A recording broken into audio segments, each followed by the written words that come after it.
Well, good morning, everybody. Hopefully, it's beginning to scroll on. And just want to say, glad to see you, such as it is. No, we are very much looking forward to, hopefully, not too far off in the distance, when um, saying good morning actually means I hear something back. That would actually be a really novel experience, wouldn't it? Just to actually hear people talking back. But hope you're doing well this morning. Hope you're healthy, and hope you're growing in the Lord. Just want to say I'm David Garrett. I'm the pastor here at New Heights Church. If you're accidentally found us, hey, hang out with us for a few minutes, and maybe there was some higher power that was involved in you finding us. If you're a regular, hey, it's great to have you this morning. And I pray that as we kind of dig into this topic of His love endures forever, that it bears repeating. I really hope it will not only bless you, but challenge you to know that there is so much more available to each and every one of us. Let's have a prayer and we'll get right into it. Father, I don't know who's sitting out there, who's watching this right now, who's actually going to watch this next week, who's going to watch it who knows when. But you do. That's your department. Lord, I pray that you would use the words that come out of my mouth to bring encouragement, to bring some enlightenment, Father, to bring some training in righteousness for their hearts and their lives. But Father, that most of all, that you would use it as something that could make them thirsty, make them hungry to know you more. God, I pray that even for my own life, that these won't just be empty words that I'm speaking, just nice sounding, but Lord, that they really will be true in me and about me, and that you do everything that you've got to do in me and in each person listening to make it true. Lord, we love you. Be with us today, Father, in Jesus' name. Amen. All right, I'm going to kind of jump right in. Just got a little bit to get through here. It's kind of a big topic, and hopefully we'll be able to kind of give this to you in a fashion that will be meaningful and won't wear out the rear end. But let's see what's going on. Okay, so I got a two-part question for you this morning. Two parts. That's actually all the message is. It's two parts. Now, this is going to be tough, so I want you to take your time. Go ahead and kind of relax, sit back in your chair, and prepare yourself, because this will be probably one of the more thought-provoking questions that you have to respond to, at least for the next half hour, at least. Lunch will maybe perhaps be a little more of a challenge, but I'll let you deal with that. Okay, so you ready? Here we go. Here's the first question. Have you ever messed up in your life? Have you ever made mistakes? I'll just go ahead and make it plural. Let's assume that there's been more than one. Have you ever been wrong? Have you ever made bad choices, bad decisions? Go ahead and think about it. I know it's going to take some time. You got to dig back through the catacombs of all your memories, but just kind of let it percolate and see if anything comes to your remembrance there. Kind of thought so. I think most of us would have at least one or two memories that might come up. Okay, so this is not the second part, but this is part B of that question. And that is, has anyone else ever messed up your life? I'll say that again. Has anyone else ever messed up your life? Maybe they've made mistakes that affected you. Maybe they chose poorly, but it impacted you. How about that? That might not take quite so long to come up with the answer, We might find that one a little bit easier to get to. Yeah. It's kind of how it works, isn't it? Now, if you're into those Sunday school answers, then this would be the appropriate time to tell me, David, yes, obviously, you have, and I have, and they have, and we all have. Absolutely. In fact, that's why Paul writes in Romans 3:23, it's a great verse, pretty much seals the deal by saying all have fallen short, all have sinned, rather, and fallen short of God's glory. So we'll all agree that both questions number 1 and question 1b, that the answer to that is, the answer there is, yeah, we've messed up, just collectively. Not at all with any disrespect to 12-step programs, but this would be a very appropriate way for us to introduce the morning by just saying, hey, I'm David, and I'm a messer-upper. So I'm going to give you a chance to do that, so just go right ahead. I'll wait. You can just say I'm, but preferably not David. Insert your own name, and I'm a messer-upper. Give it a shot.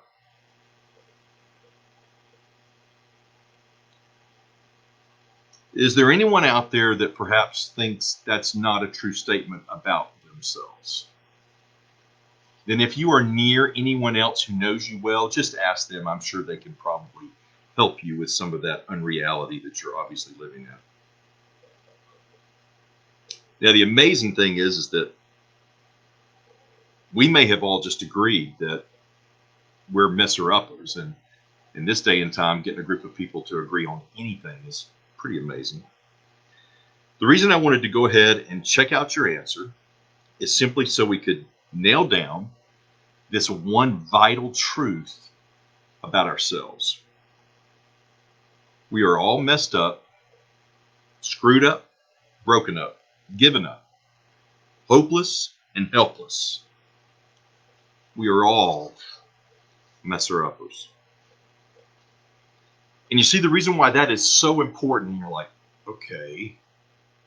But the reason that is so important is that actually, if we step back and, boy, we make that just ironclad, concrete truth that we are all messer-uppers, then it makes part 2, wow, even that much more amazing, that much more mind-blowing, incomprehensible. That's what it does. Now, for those of you who are watching, before you click on off and say, yeah, I've heard all the I'm a sinner messages I need or care to hear in my life, I'm with you. I get that. What I want you to know is that that's an important part of it, but that's actually not what we're going to focus on. Why we're there is because of the power of contrast. And oftentimes it's what we see as one thing then contrasted with the other thing that makes the impact of the second thing even that much more powerful for us. I'm just simply establishing 2 facts, 2 truths this morning. That's it. And the unfortunate reality is that of those 2 truths, you haven't heard number 2 yet. You only believe one. And I can prove it. Truth number 1. You just said it. We're all messer-uppers. We have messed up and been messed up upon. Pretty safe to say that our whole planet is full of nothing but messer-uppers. And that's a lot. Would it also be safe to say that for all of human history, our whole planet has been full of nothing but messer-uppers? Probably pretty safe thing to assume. Okay, so here, you got to put your brain to work a little bit. If you're already exhausted from the 1 and 1B question, I apologize, but sorry, you got to work at it a little bit. I want you to go to the search engine of your brain, and I want you to type in something like the history of mankind's mess-ups, or how many times did mankind mess up. Something along those lines. And give it a second, let that engine start doing its job, but it's going to be a pretty sizable amount of data, so it may take it a moment to come back up with the results. You see, it's big. It's really big. You know that, and I know that. You don't even have to survey it all. You can choose a year, choose a week, or maybe even just the past hour. It's massive. The mess ups just keep on coming. Now, before we leave what we seem to have already agreed universally is true, I want us to camp out here for just a moment. And I actually want you to kind of roll around in it. You know, it actually should feel kind of comfortable to all of us. I want you to think about it a moment. Think about the whole history, which obviously is still in process. The whole history of mankind. The accumulated mess ups. Put it on the scales and feel the enormity of it. The mass can't really be measured or weighed. The accumulation of our complete and total sin record is huge. It's beyond big. It's mind-blowing. The enormity of it is absolutely beyond our ability to fully know, fully grasp, or even beyond our imaginations. But we do get it. This truth, number one, we get it. We believe this truth. Hi, I'm David, and I'm a messer-upper. And even though we don't know every detail, every occasion, every fact, every circumstance, or every name, we know. Truth number one is in fact true.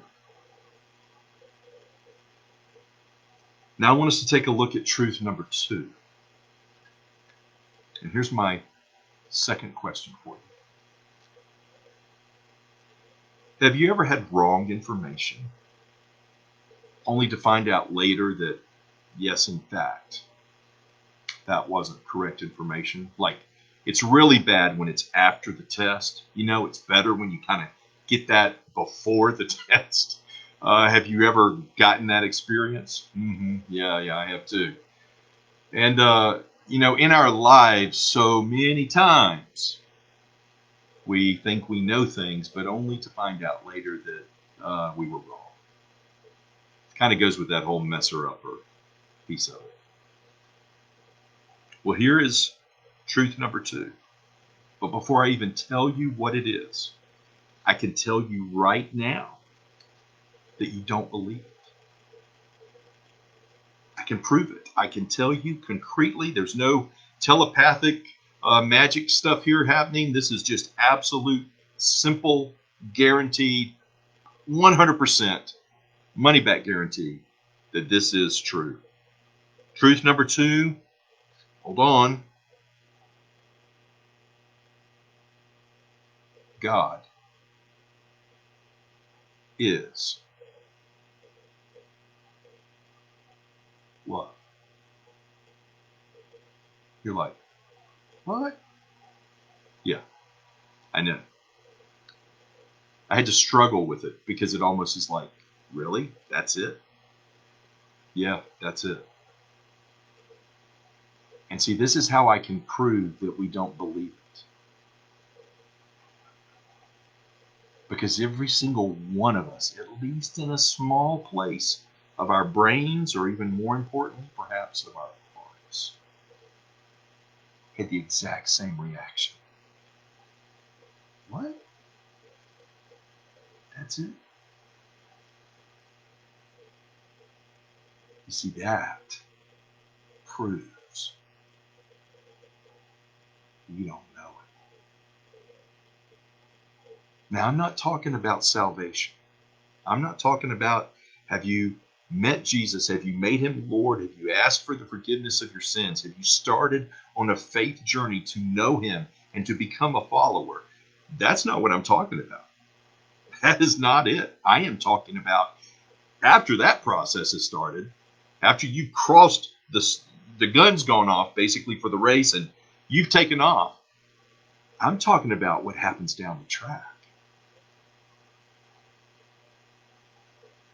It is actually, truth number 2, it is actually verifiably bigger, more full, more powerful, and has exponentially more impact. Goes beyond our wildest imaginations. It is perfect. But this one, we don't know. And this one, we don't believe.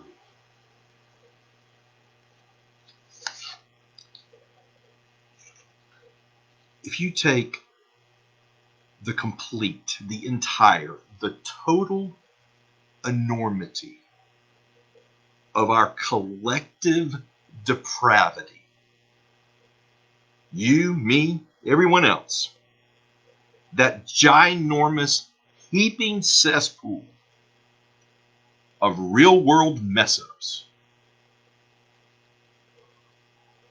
and you put it beside truth number 2, it becomes minuscule, almost imperceptible, almost unseeable. If you take our planet, the Earth, we live here. I know we're a small part, but kind of seems big to me, right? Doesn't it seem pretty big to you? But if you take the Earth and you put it next to the sun, okay? Well, let's do a little bit of information here. All right, so to get some idea of how small truth number 1 is next to truth number 2, it would be exactly like putting 109 Earths side by side to match the diameter of the sun. Let me say that again. You'd have to do 109 Earths side by side to match the diameter of the sun. That is how much bigger the sun is than the Earth is. And that is how much bigger truth number 2 is compared to truth number 1. Truth number 2 completely swallows truth number 1. If you wanted to try and fill up the sun with Earth, it would take 1.3 million Earths to match the volume of the sun. Golly. That's a lot of Earths. We talked in week number 1 of this series about living our lives out of one of two operating systems. One that we all come is the factory preset. That's the operating system that we all come standard with. And it's been corrupted. It's broken. And it's unfixable. The new version, which has been offered by the manufacturer, is perfect. It's complete. It does a complete rewrite of the faulty system and reboots it so that it begins to think the way it's supposed to think, the way it was actually designed to think. The problem is that unlike the beauty of what may happen on your computer with an update, it will take you the rest of your life to overwrite that faulty, broken system with the new operating system that the manufacturer wanted you to have in the first place. By the way, our brains take in information. In order for it to become settled in our subconscious, in our hearts, really, we have to hear it. We have to hear the information and be reminded of it repeatedly. We have to hear it over and over and over and over and over and over and over and over and over. You need to be confronted. You need to be presented with. You need to be addressed by. You need to know and hear and see and receive that information over and over and over. And from now until the moment you take your last breath here and you see him, you will need to hear it and know it repeatedly. The text that we were kind of building this series off of out of Psalm 136 does just that. We have 26 wonderful statements of God's presence and preeminence demonstrated in the life of Israel. After every statement, there is this phrase, his love endures forever. His love endures forever. For the Hebrew, that was boiled down to one word. This is how high-tech things are around here, folks. We're really doing it. I wanted to show you what that looks like. There is the Hebrew word, looks like hesed, but it's actually pronounced with kind of a guttural CH, hesed. You can just use a K and make it simple. Hesed. That one word right here actually is even bigger and broader than the phrase, his love endures forever. It's bigger than that. It's massive. It's like the sun. It's massive in its weight and its depth and how full of facets and varieties of thoughts and ideas that are all contained in the Hebrew word chesed. His love endures forever. It's almost like the idea of our atom, right? Because the atom may seem like one thing. In fact, it's so small, it took scientists quite a while to develop some kind of microscope that could begin to see the subparticles to an atom. However, you irritate that little thing and you make it unhappy and you get it kind of fired up, it has a massive amount of power. Chesed is the same way. It is so full of so many subparticles. And boy, it is powerful in what it tells us about God and about God's love, the multifaceted love that he has for us. And I want us to take a moment, just like we did after truth number 1, I want us to take a moment and camp out here. It is something so immense, so powerful, and so infinite that it is impossible to discern and understand and know completely. Rick Warren says, God's love is like an ocean. You can see its beginning, but not its end. Psalm 36, verses 5 through 10, we read, your love, O Lord, reaches to the heavens, your faithfulness to the skies. Your righteousness is like the mighty mountains, your justice like the great deep. O Lord, you preserve both man and beast. How priceless is your unfailing love. Both high and low among men find refuge in the shadow of your wings. They feast on the abundance of your house. Excuse me. You give them drink from your river of delights. For with you is the fountain of life. In your light, we see light.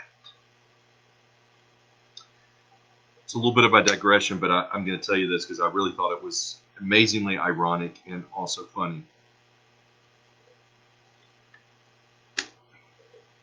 doing some searches and preparing for today, if you put in something like God's love is big or how big is God's love, which I did, just wanted to see what was out there. It will pull up volumes of materials for children.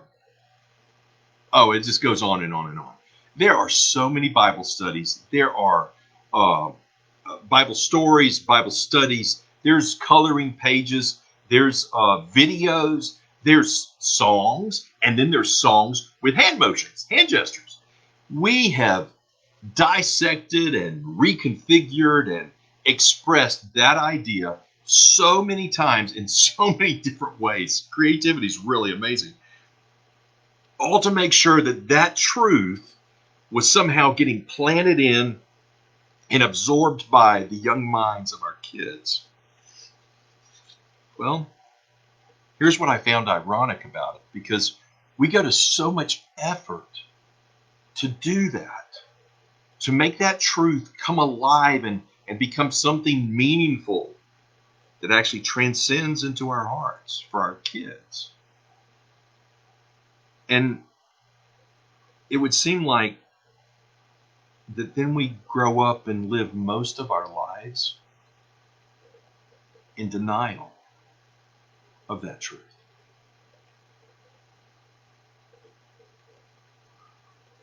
What's your problem? You heard me. What's your problem? Maybe we should make it plural. Problems. Can you go back and let me make sure you're doing it. I really want you to think about what is your problem. You've already got a list, and like I said before, if you're near another human that you've lived with for any amount of time, if you're having troubles, they'll be happy to fill in the blanks. But think of 3 or 4 things that you go, yeah, those are problems for me. Okay, you got those? Shouldn't take too long. And then I want you to go back to that heaping pile of human mess-ups, that cesspool of our sin. And I want you to look at it, and do you see your problems there? Do you see your mess-ups in there? Do you see anywhere else in the history of all of mankind's mess-ups, do you see yours?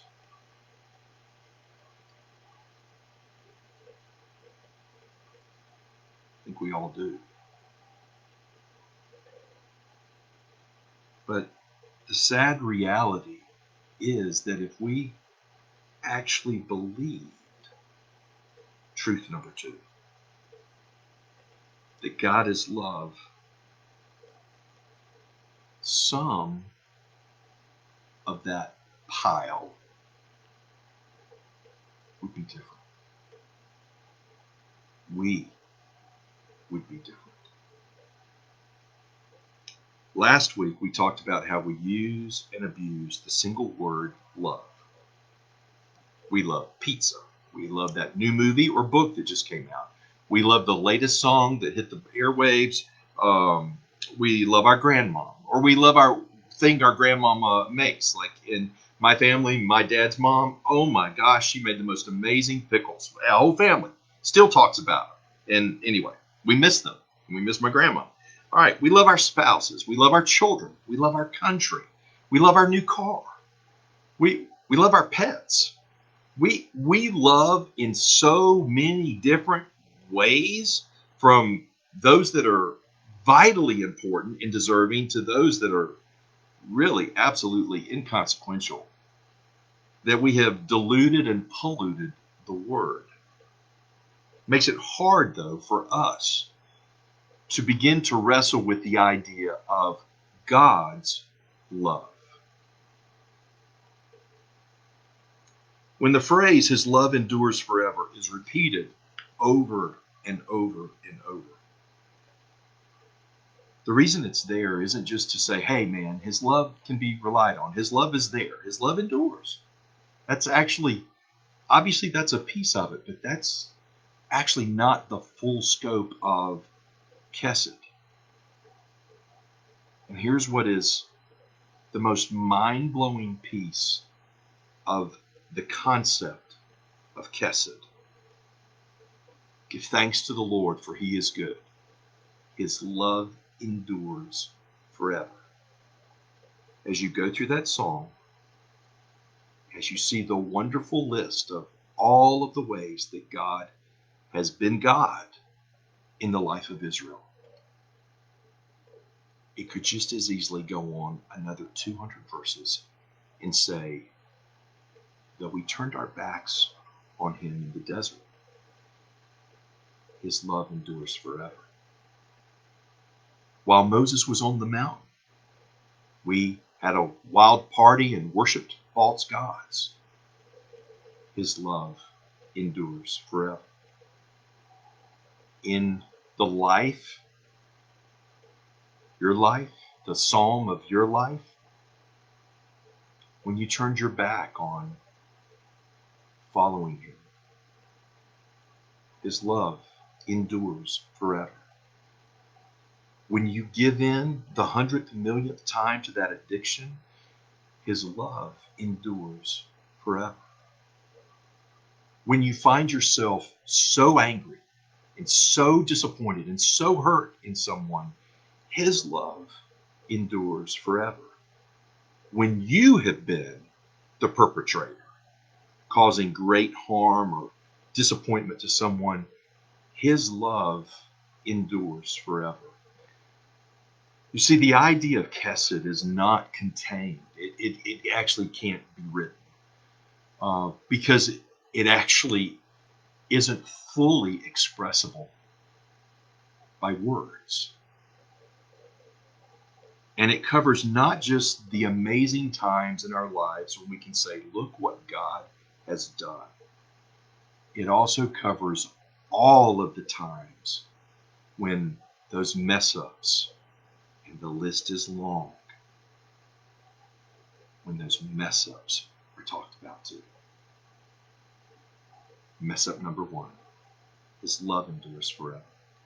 Mess up number two, his love endures forever. And on and on and on. And this is what is so wonderful, so absolutely amazing. And the reason, going all the way back to when I asked you if you believed and that I could prove to you that you didn't, is because this is truly good news. This is good news, folks. We should be celebrating. We shouldn't be down in the doldrums. We shouldn't be lost and hopeless. We should actually be throwing up our hands with delight and praise and saying, wow, our God is good. Because here in truth number 2, it is so amazing and powerful and something so difficult for us to grasp. Going back to the word Chesed, the faithful, unchanging, immutable, complete, actively pursuing, compassionate, merciful, long-suffering, kind, merciful love of God has been made available to us. And here, while it is driven and in passionate pursuit of our hearts, it is completely founded on, conveyed by Him. It is based on Him. That is why we could say, mess up number 1, His love endures forever. Mess up number 2, His love endures forever. We can go all the way down the whole list, and after every single item, the statement is nonetheless the same. His love endures forever. Because, people, it's not based on truth number 1. It is not based on us at all. It is His nature. It is His character. It is the full expression of who He is. And his love, his chesed, endures forever. Not one fraction of 1,000% nada, nothing. There's not one small speck that we bring to it. And thankfully, gratefully, we don't have to, because he is the one who it is all about. It's not about us. It's about his love. It's not about your love. It's about his forgiveness, not yours. It's about his faithfulness, not yours. It's about his power. It's about his wrath. It's about his righteousness. But it's about his grace. It's about his mercy. It's about all that God is where his love comes from. The fullness of all that God is, expressed as his chesed, as his love for us. Steadfast, immovable, unchanging, forever faithful. And it endures for always. You see, truth number 2 is so much more infinitely unknowable that we never really will ever and should not expect to exhaust it. We will never get to Z. We won't. We hardly make it out of A. Maybe a few people have made it to B, but I assure you, if anybody's gotten to C, they're still light years away from Z. We're a long way away. Maybe it's why Paul wrote in Ephesians 3:16 through 19 that we should seek a knowledge that surpasses mere knowledge. How we should search its depths and its breadth and its height and its length, and then search even more. There's a Catholic priest named Joseph Langford. He was so taken by the life and the ministry of Mother Teresa after he read a book about her and about her ministry that he was actually led to go to Calcutta. He just had to go and meet this woman, and he ends up spending time with her and staying, and then ultimately actually creating an order, what we would call basically a ministry. Hers was by women. His was done by men. It was basically her ministry model, but now made available and performed through men. And he wrote a book about it called I Thirst. And in that book, he tells us and shows us that behind Mother Teresa's drive and desire to serve Christ for was a profound understanding of the thirst of God for man and man's thirst for God. Now, this is a long quote, but it is right where we're at, folks. Please listen in. Just get your ears going. I know we're up there on the time, but I pray this really sinks in for all of us. He writes, the same God who loves us as we are also loves us too much to leave us as we are. Perhaps because we tend to hold to ideas about God that reflect our own suppositions and fears more than God's self-revelation.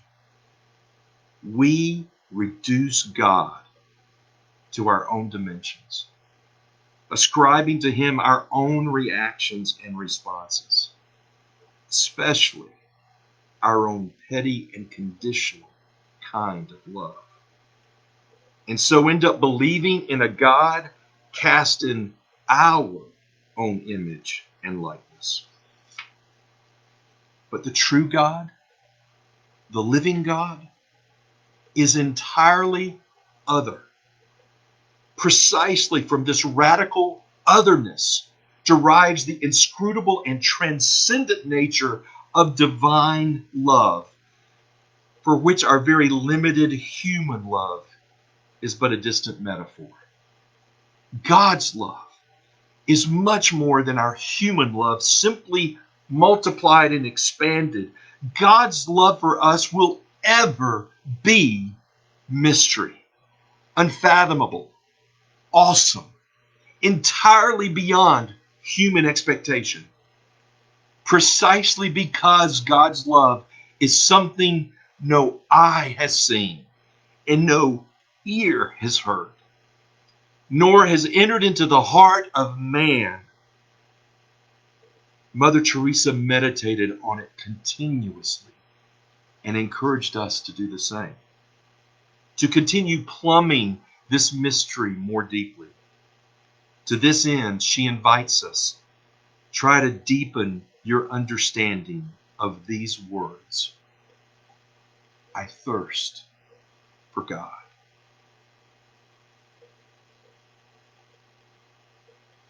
Aren't you so very glad that truth number 2 trumps truth number 1? Aren't you glad that truth number 2 is in no way dependent, no way conditional, based on truth number 1?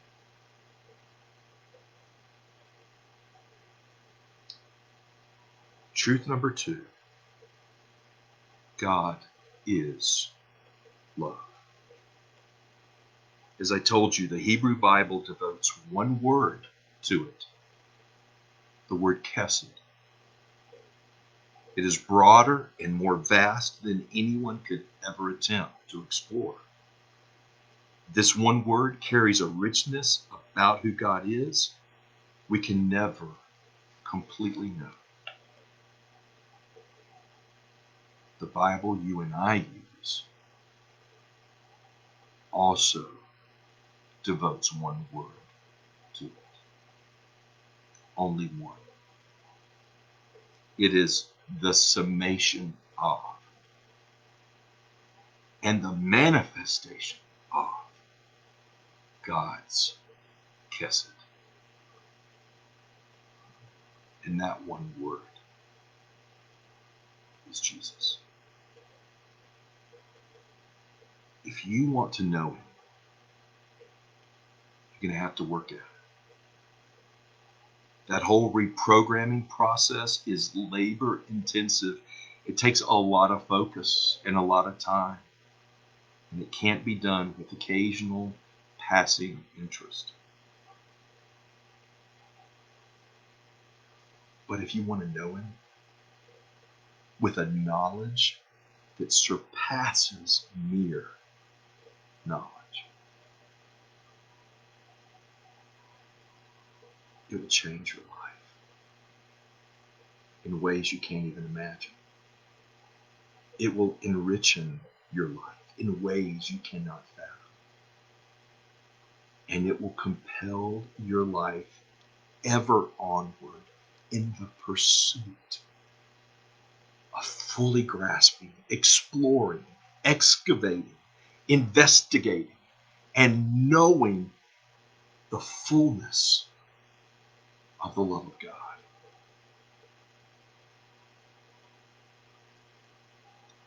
Isaac Watts penned these words. It's one of my favorites. For the classic hymn, When I Survey the Wondrous Cross. In verse 4, he writes, were the whole realm of nature mine, that were present far too small. Love so amazing, so divine, demands my soul, my life, my all. God bless you. Go in peace.